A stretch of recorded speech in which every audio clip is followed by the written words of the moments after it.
Hey y'all, Chelsea and Danny here. Enjoy this episode of Today's Homeowner here on YouTube. Today's Homeowner with Danny Lipford. Real projects for real homeowners with real solutions. Information and inspiration on improving your home from professional remodeler Danny Lipford. We spend a lot of time and money making sure the inside of our home is comfortable and attractive. But if you're like me, you spend a lot of your leisure time outside. Maybe barbecuing on the grill or entertaining some friends around the patio, or you may even have a spa or hot tub. Now, a lot of people are realizing that remodeling is not just limited to the front facade of your home or the inside of your home. You may decide to spend a lot of your home improvement dollars on your outdoor living space. Well, this is the show for you. We're going to take a look at a number of different designs for patios and a lot of different types of patio materials that you can use. Also, we'll show you how to light up the landscape, and we'll give you some great information if selecting a spa is in your future. Now, don't go anywhere. In the next half hour, we'll really show you some great ways of improving your outdoor living.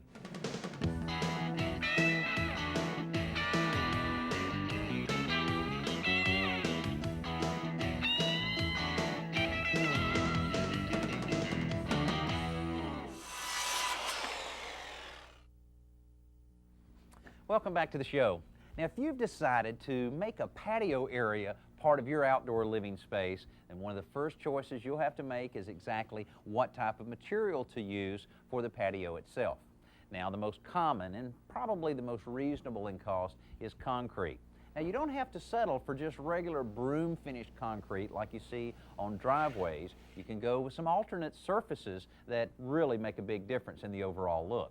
One of them is the aggregate or exposed gravel type of finish on a slab. Now, this is poured very similar to any other concrete slab, but the difference is it's sprayed with a retardant that actually prevents the top little 1/8 or 1/16 of an inch of cement from actually curing, so that you can come back with a water hose and wash it all off, exposing the gravel like we have here. Now, this provides a nice non-skid surface and very common around swimming pools. But also, when you add in the score joints or control joints like we have in this, it really takes on a nice design of its own. Now, another option, and something we're hearing a lot about these days, is scoring and staining concrete. Now, this is a process where after the concrete's completely dried, you come back with a saw and an abrasive blade and cut a series of score joints to create a pattern. Now, you can go with all types of patterns on this type of concrete slab. Then, to provide that color, you come back and put a stain right over the surface of it, and you're able to create just about any type of color or design look that you want. Even kind of a leather look like we see that's also becoming very popular. Now, cost-wise, all of these are a little bit different, but they're basically poured the same way in the initial stages. You have to make sure you have a good packed out surface that you're pouring the concrete over, because it is very heavy and you certainly don't want it to settle later on. Then putting any type of reinforcement wire within the slab also means that it'll last a lot longer than if you don't. Then, of course, you need to make sure that it's sloped properly so that it'll direct the water in the direction that you'd like to carry any of the water in the event of rain. Now, cost-wise, when you're talking about your standard broom finish concrete, you're going to be between $3 and $5 per square foot for materials and labor. If you go with the washed aggregate, you need to add about $1 to $2 per square foot for this process. And if you go with the scored and stained finish, you may have to go up to $10 a square foot for all materials and labor and the process involved in that. Now, they all look good, but another option that you may consider for your patio material, brick pavers.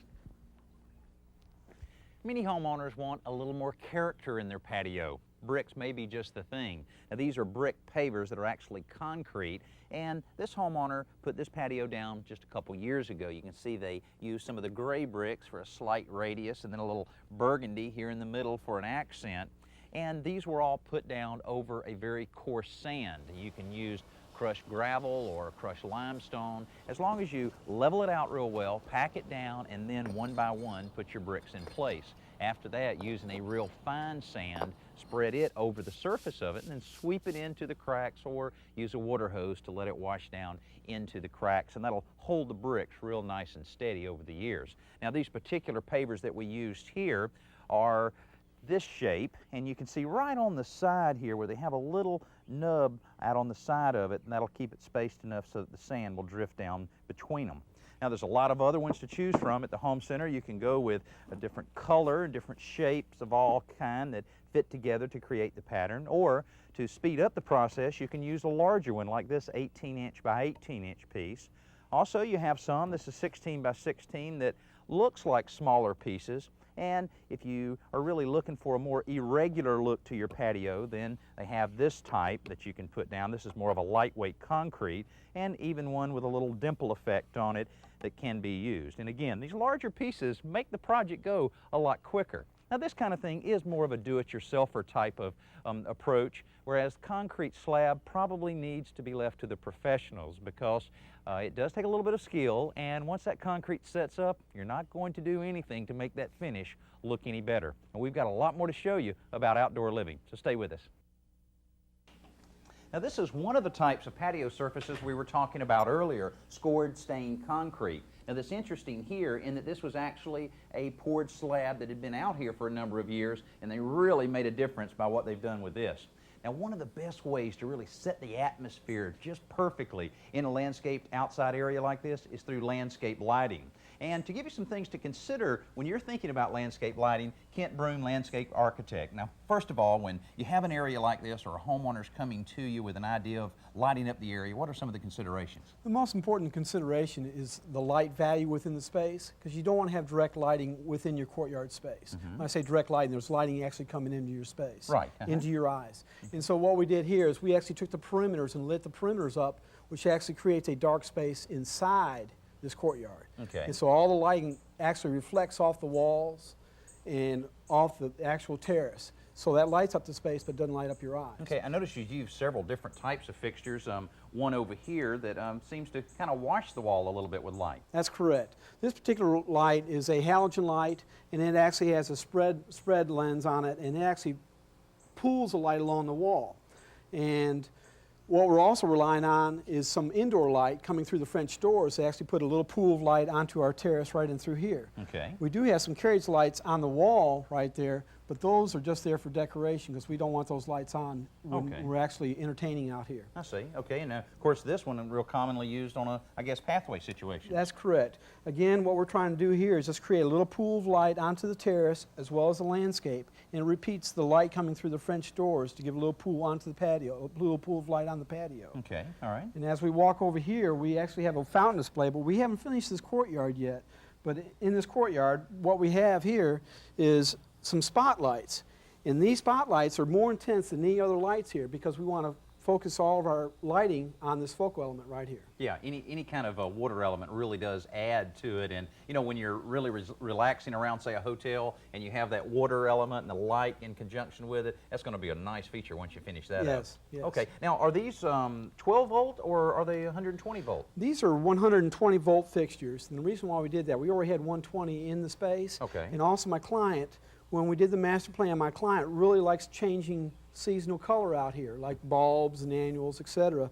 And so she's going to be digging in the space quite a bit. So we decided that I think the best way to do this was the 120, which is less maintenance, and everything's in conduit for her safety. Okay. But you could change it to a low voltage light.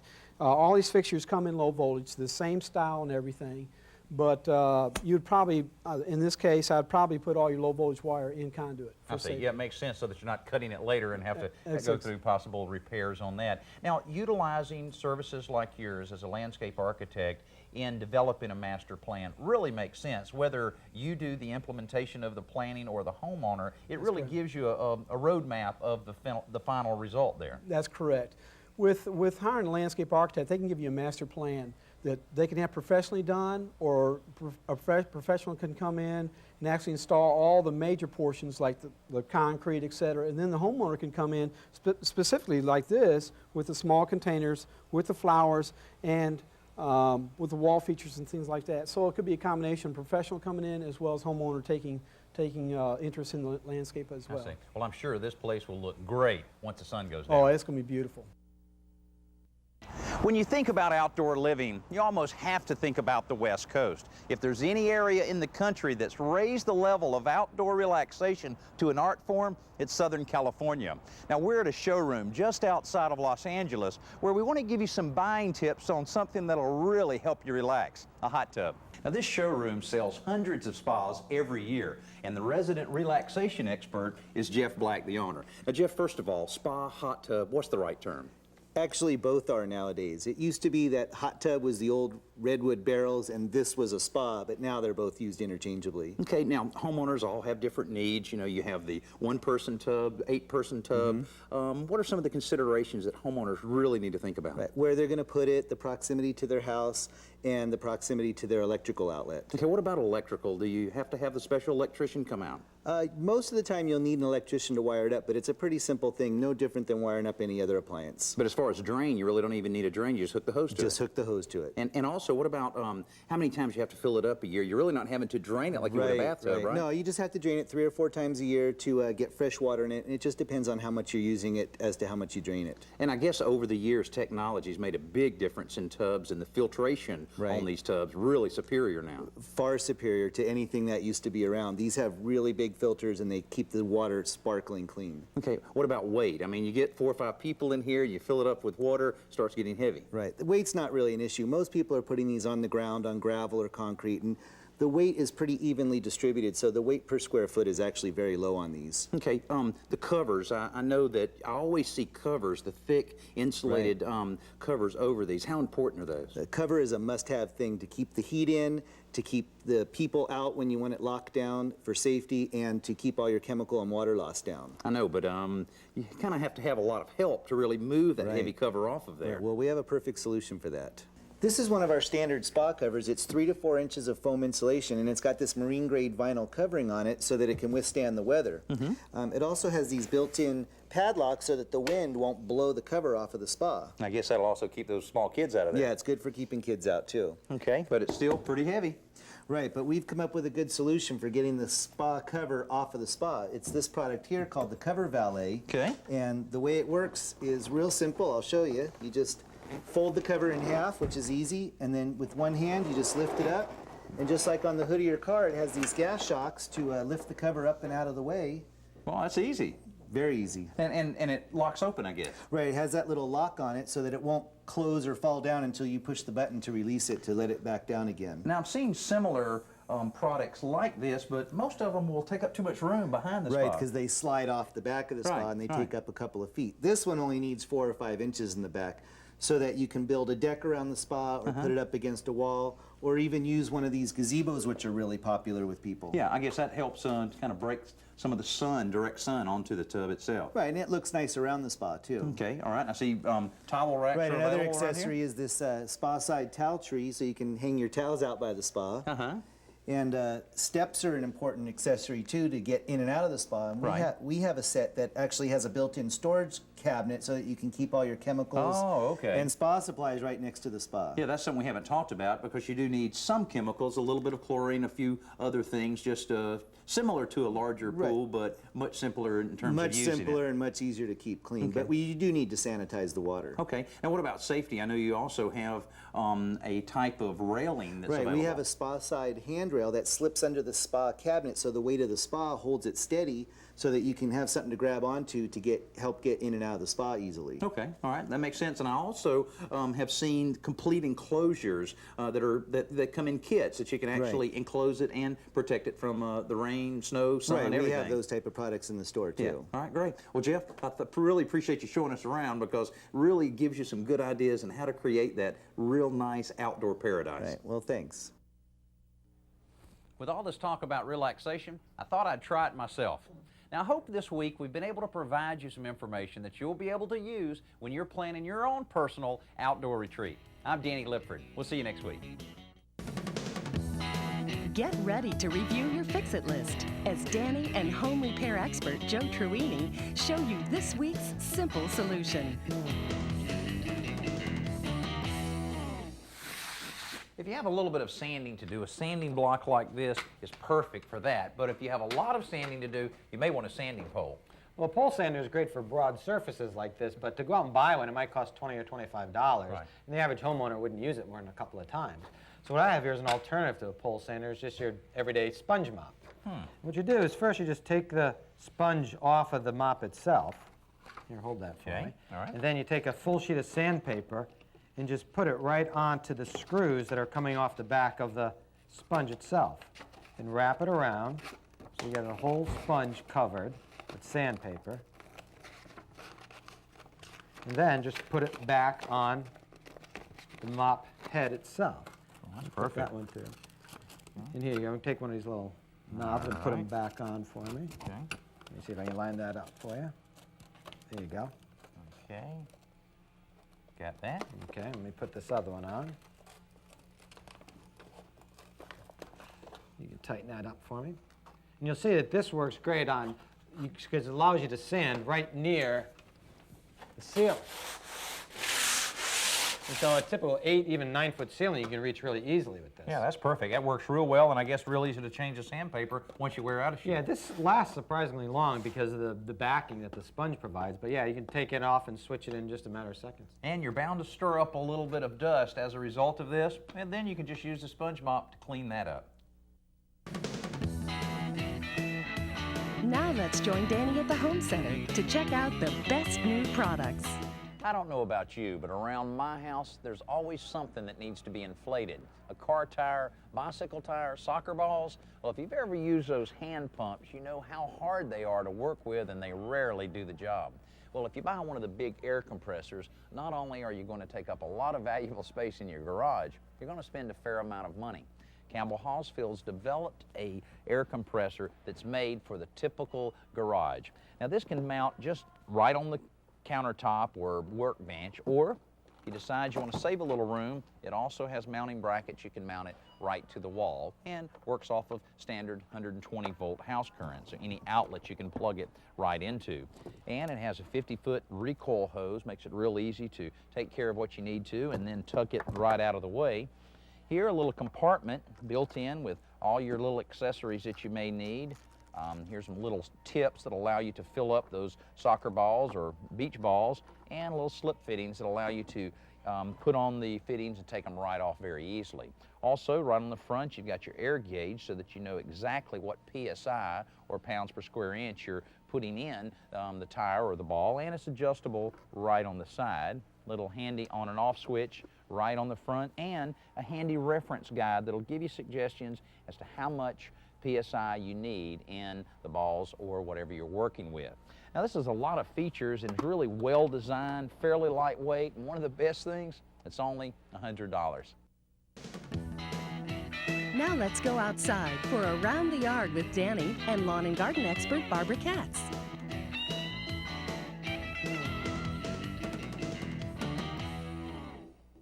Now, Barbara, this is an area that I just can't get anything to grow. I've tried grass, it dies. What do I do? Danny, I think one of the main reasons is you don't have enough sun here for grass, and it also looks like the water's rushing down, so it's really hard for it to get established. You know, if you've got enough sun, then grass is the greatest ground cover there ever was.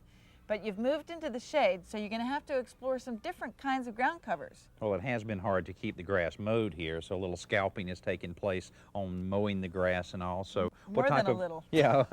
What type of ground cover you think would work there? Let's see, you're going to move into the shade, so you can think about things like jasmine, different types of ivies. There's a plant called bugleweed, which is also called a juga, and it gets a blue flower. It's really nice. You know, it depends on where you live in the country, but there are so many different types of ground covers. What's important is to learn a little bit about it and make sure you space them correctly. Now, I see these, you know, thick masses of ground cover at different people's houses, and I just envision planting just hundreds of these little plants. How often do you place them? How far apart as far as spacing of the different types of ground cover? Well, again, if you were to have a little bit more sun and you're going to work with something like juniper, juniper will grow 6 feet across. So you really want to plan for that. If you plant it too close, then it's going to end up killing each other off. Something like a juga, you'll probably work at around a foot apart. But you need a little bit of patience, and you might have to do a little bit of pulling of weeds while that plant gets established.